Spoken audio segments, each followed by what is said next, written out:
En esta sección vamos a hablar del temporizador 555. Estamos haciendo referencia, o estoy haciendo referencia al documento AN170, en donde son las notas de application notes para el timer 555. Esta es una publicación que se hizo por la empresa Philips Semiconductors en el año 1988. A mediados de 1972, Philips Semiconductor introdujo el temporizador 555, un bloque de construcción funcional único que ha gozado de la popularidad sin precedentes. El éxito del temporizador se puede atribuir a varias características inherentes, entre las que se encuentran la versatilidad, la estabilidad y el bajo costo. No cabe duda de que el temporizador 555 ha alterado el curso de la industria electrónica con un impacto similar al circuito integrado del amplificador operacional. La simplicidad del temporizador, junto con su capacidad para producir lapsos de tiempo prolongados en una variedad de aplicaciones, ha atraído a muchos diseñadores de temporizadores mecánicos, amplificadores operacionales y varios circuitos discretos a las filas cada vez mayores de usuarios de temporizadores. El temporizador 555 consiste de dos comparadores de voltaje, un flip-flop biestable, un transistor de descarga y una red divisora de 3 resistencias. Para comprender el concepto básico del temporizador, examinaremos primero el temporizador en forma de bloque, como en la figura 1. La red divisora resistiva se utiliza para establecer los niveles del comparador, o de los dos comparadores. Dado que las 3 resistencias tienen un mismo valor, el comparador de umbral se referencia internamente a 2/3 del nivel de voltaje de suministro, y el comparador de gatillo se referencia a 1/3 de voltaje de suministro. Las salidas de los comparadores están conectadas al flip-flop biestable. Cuando el voltaje de gatillo se mueve por debajo de 1/3 del suministro, el comparador cambia de estado y pone el flip-flop, que conduce la salida a un estado alto, y el pin de umbral normalmente monitorea el voltaje del condensador del circuito RC de temporización. Como veníamos hablando de la descripción del temporizador 555 y su diagrama de bloque funcional, aquí tenemos hecho la traducción porque a veces en español los términos no se entienden adecuadamente. Tenemos problema de perdemos en la traducción. Me gusta siempre referirme a los nombres originales en electrónica al fabricante. El fabricante dice que descarga equivale a discharge, control voltage equivale al control de voltaje, el threshold sería el umbral, el trigger sería el gatillo, y como nos hablaba también del otro de reset, que sería el reinicio, y la salida o el output del temporizador. También nos hablaba de 3 resistencias, que las vemos aquí: la resistencia 1, la resistencia 2, la resistencia 3. Y como podremos ver aquí, si este es nuestro voltaje de batería, como hemos venido hablando, entonces al tener 3 resistencias que están conectadas en serie a tierra y todas son de igual valor, aquí tendremos en esta parte los 2/3 del voltaje de referencia o del voltaje que alimenta el circuito. Como podremos ver acá, vamos a resaltar aquí otra vez de nuevo los componentes de nuestro sistema. Entonces tendremos el voltaje de alimentación, tenemos el pin de descarga que se conecta al transistor de descarga. Recordemos que hablamos de un transistor de descarga.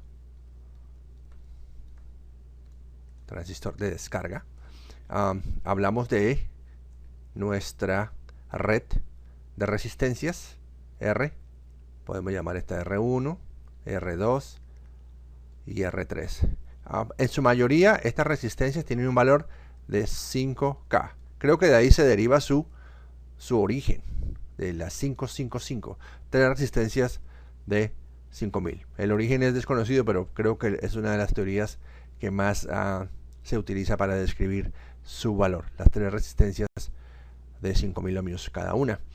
Tenemos lo que se llama el comparador de umbral. Y de nuevo, aquí, si venimos aquí, tenemos que el comparador de umbral usa los 2/3 de VCC. Y el comparador de gatillo, que sería este, usa 1/3 del voltaje de alimentación. Y decíamos de nuevo que cuando estos dos comparadores llegan a esos valores, entonces estos comparadores comandan la señal que va hacia el flip-flop. Y depende de la señal que reciba de flip-flop, obtendremos su salida.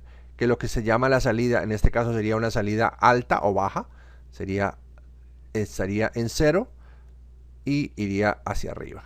Y de nuevo, esto sería aquí 0 voltios y aquí muy cerca de VCC, que sería la salida.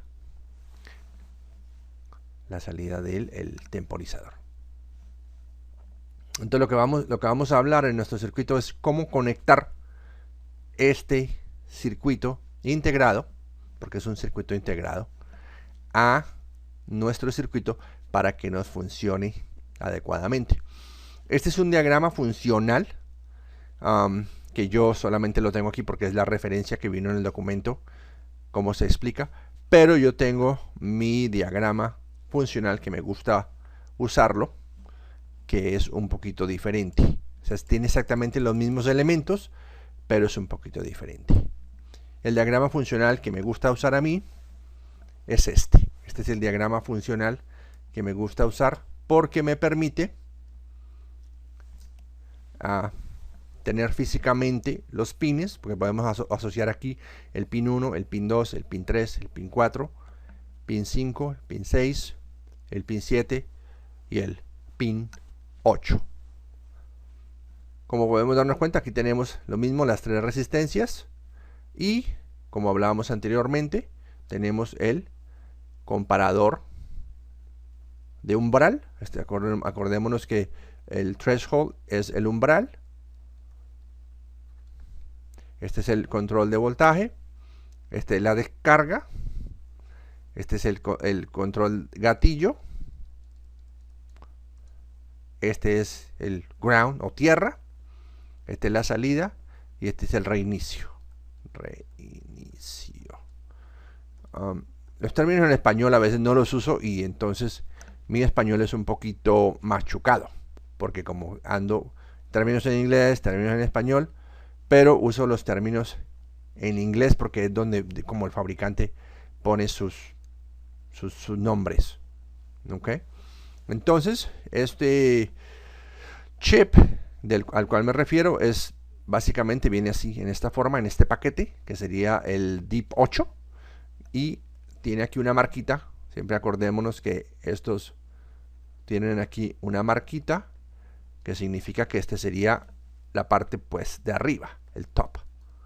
Y debido a que ese es el top, este es el pin número 1. Este de aquí es el pin número 1. Este de acá, debido a que está el top aquí, este sería el pin número 1, el 2, el 3, el 4. Y este sería el pin número 5, el 6, el 7 y el 8.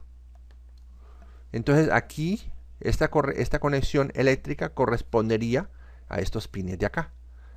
Y mi ilustración para poder explicar bien el circuito lo tengo usando estos pines. Cuando ya entiendan y sepan manipular el timer adecuadamente, este tipo de diagrama no se utiliza más. Este es un diagrama para entenderle, porque el diagrama que se prefiere en el caso de la animación que usamos nuestro programa de Proteus, esto es en Proteus del Lab Center. Ustedes pueden obtener una copia gratis de Proteus del Lab Center. Lo único que no les permite salvar su trabajo, pero es totalmente funcional y realmente se les recomiendo si le pueden echar la mano a esta parte. Como podemos ver, en los diagramas eléctricos se utiliza esta configuración. ¿Por qué se utiliza esta configuración? Porque es muy práctica. Porque el pin 8, como podemos ver aquí, iría conectado al voltaje, que está siempre en el riel superior, y lo que es la conexión a tierra está en el riel inferior, y las salidas, que en este caso sería 3, el pin número 3, que sería, aquí lo llaman Q, y aquí sería igual el pin 7 para la descarga, el pin 8 que sería el threshold o el umbral, el pin 6, tenemos el pin 2 que es el trigger o pin de gatillo, el pin 5 que es el de control de voltaje, y el pin 4 que es el reset o reinicio. ¿Okay? Ahora, si estamos ya en la parte de diseño del circuito, vamos a hacer el circuito, ya lo hemos terminado y todo. Esto es lo que se llama el footprint. Esto es el footprint, que es la parte de su medida y cómo se vería en la tableta, en el board, cuando se manufactura se usa este proceso. Pero por ahora, vuelvo y les digo, vamos a usar este diagrama, que es el diagrama que nos muestra los pines, y de así poder entenderlo mejor. La siguiente parte que vamos a hablar es la parte de su conexión eléctrica básica y fundamental, y los errores que se cometen al conectarlo, que lo que he visto son horrores. A través de los años he visto horrores de las personas que no saben conectar este temporizador. Si miramos, el fabricante nos dice siempre, el temporizador tiene que estar conectado a tierra, tiene que estar conectado a la fuente de voltaje, y en sus configuraciones más comunes, que se llama la configuración Stable and Monostable y Astable. Entonces, en la configuración Mono, Stable y Astable, dice siempre, esta es la forma en que se tiene que conectar. No importa cómo le vayan a configurar estos pines, siempre tienen que estar conectados así. Pin 1 a ground, el pin 8 a la fuente de voltaje, y el pin 5 debe tener un condensador para evitar el ruido. Este pin 5 tiene una aplicación específica que es muy avanzada, mucho más avanzada que lo que es el monostable y el astable, y por eso siempre recomienda que este pin no se deje desconectado. Siempre lo conectas a un condensador de 10 nanofaradios o 0.0110 microfaradios. Esta es la parte. Este diagramita también fue creado con Proteus. Esto fue creado con Proteus, este diagramita, a base de esta figura de acá. Y tiene también su paquete de simulación. Entonces, eso es un tópico más avanzado tal vez para luego explicar cómo podemos crear nuestros propios componentes y crear su modelo de simulación. En fin, entonces ya quedamos en que tiene que conectar el pin 1 a tierra, a ground, el pin 8 a su fuente de voltaje, y el pin 5 conectarlo al condensador. Vamos a ver en la siguiente parte los horrores que se ven en el internet, como hemos venido diciendo. Pin 1, entonces vamos a poner aquí los horrores. Estos son los errores y horrores de circuitos. Este es un circuito muy famoso que lleva en el internet desde el año 2011, creado por Dino Segovic, que es aparentemente un buen mecánico. Es un buen mecánico, pero desafortunadamente no ha sido capaz de corregir su error en este circuito. Mucha gente le construye este circuito y no funciona. ¿Y por qué no funciona? Pues precisamente por lo que veíamos anteriormente.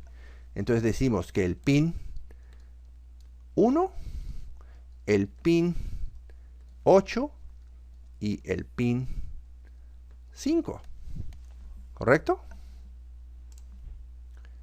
El pin 1, pin 8 y pin 5. Miremos aquí en la primera parte de esta función. Entonces vamos a mirar el pin 1. El pin 1 dice que debe ir conectado a tierra. ¿Ok? El pin 8 tiene que ir conectado a VCC y el pin 5 tiene que ir conectado con un condensador a tierra. ¿Sí? Es lo que dice el fabricante. Empecemos aquí con esta sección. El pin 1, ok, pin 1 está aquí, conectado a tierra. Perfecto, correcto. El pin 8 debe ir conectado a la fuente de voltaje. Aquí venimos a su fuente de voltaje y está correcto. Tiene un diodo de protección que lo puso para proteger el circuito. Okay, o sea, este. Y el pin 5, ¿qué pasó con el pin 5? No lo conectó, lo dejó desconectado. ¿Sí? Grave error. Aquí, horror. Acá, en esto, error. Pasemos ahora a la conexión del segundo timer aquí. Volvemos aquí al pin 1, a tierra. ¿Está correcto? Al pin 8, que debe ir conectado ¿a dónde? Debe ir conectado a este riel. Al riel de voltaje. ¿Y qué hizo? No lo conectó al riel de voltaje. Lo conectó al pin 3. Esto no se puede hacer. No. Es un no. Es un no. No puedes hacer esto. Esto es un horror. ¿Sí? Y por esta razón, este circuito no funciona. Entonces, la gente lleva armando este circuito por años y no funciona. La razón por la que no funciona, primeramente, es porque no tiene voltaje. No hay que alimente el chip. No hay que alimente este circuito integrado. Este tiene que ir conectado acá, a esto, ¿sí? Al riel de voltaje. Por esa razón, esto no funciona. Está mal. Entonces, si ustedes tratan de armar este circuito, no le va a funcionar. Olvídense de este circuito, porque no funciona. Y esto tiene más errores todavía, horrores, este circuito. Pero por ahora es este. Y también nos queda que el pin 5 no le conectó, como el fabricante recomienda, a un condensador. Por ese lado, hemos cubierto la parte de conectar nuestro temporizador a tierra, a 9 voltios y con su condensador. Siempre, no importa cómo lo vayamos a configurar, ya sea que lo configuremos como un monostable o como un astable. Perfecto.